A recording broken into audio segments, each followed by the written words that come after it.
ঢাকা মালয়েশিয়ার শ্রমবাজার বাংলাদেশিদের জন্য আবার খুলে যাওয়ার সম্ভাবনা তৈরি হয়েছে।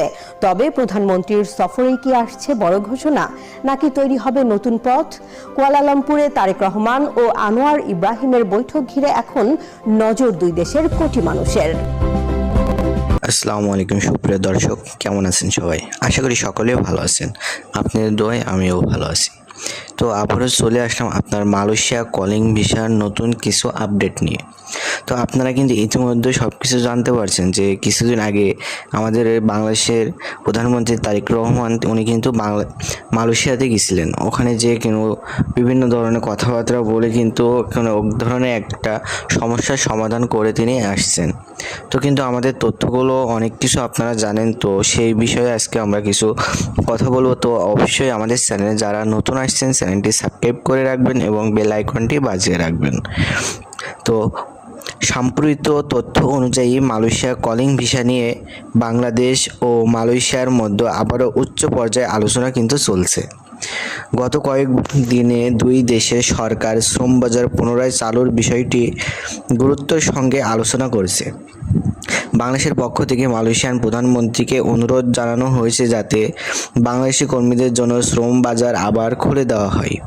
মালয়েশিয়ার পক্ষ থেকেও বলা হয়েছে ভবিষ্যৎ কর্মী নিয়োগের ক্ষেত্রে আরও সচ্ছলতা নিশ্চিত করা হবে এবং কর্মীদের অধিকার ও কল্যাণের বিষয়টি বিশেষভাবে গুরুত্বপূর্ণ হবে।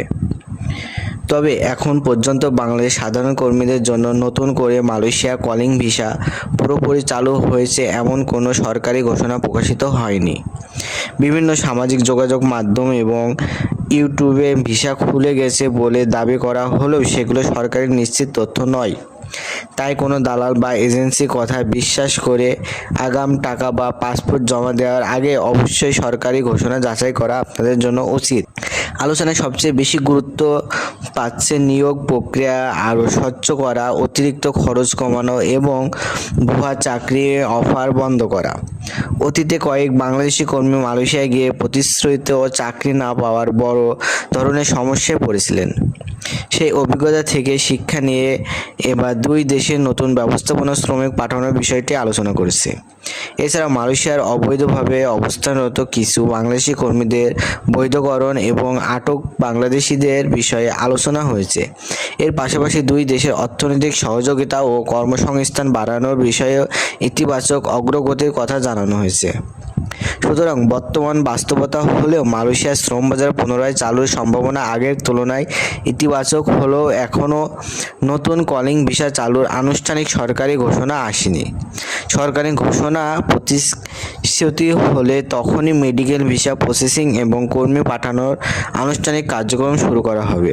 এর আগে কোনো ধরনের আর্থিক লেনদেন করার ক্ষেত্রে সতর্ক থাকা সবচেয়ে আপনাদের জন্য নিরাপদ। তো অবশ্যই আপনারা সরকারি যে অনুমোদনটা আছে এটা আপনারা দেখে জেনে শুনে যাচাই করে কিন্তু আপনারা দালাল ধরে টাকা পয়সা জমা দেবেন, না হলে কিন্তু আপনারা ক্ষতিগ্রস্ত হতে পারেন। তো বন্ধুরা বুঝতে পারছেন, যারা আমাদের চ্যানেলে নতুন আসছেন চ্যানেলটি সাবস্ক্রাইব করে রাখবেন এবং মালয়েশিয়ার নিত্য নতুন তথ্য পেতে আমাদের সঙ্গে থাকবেন। তো বন্ধুরা এখানে আমি ভিডিওটি শেষ করছি। আল্লাহ হাফেজ।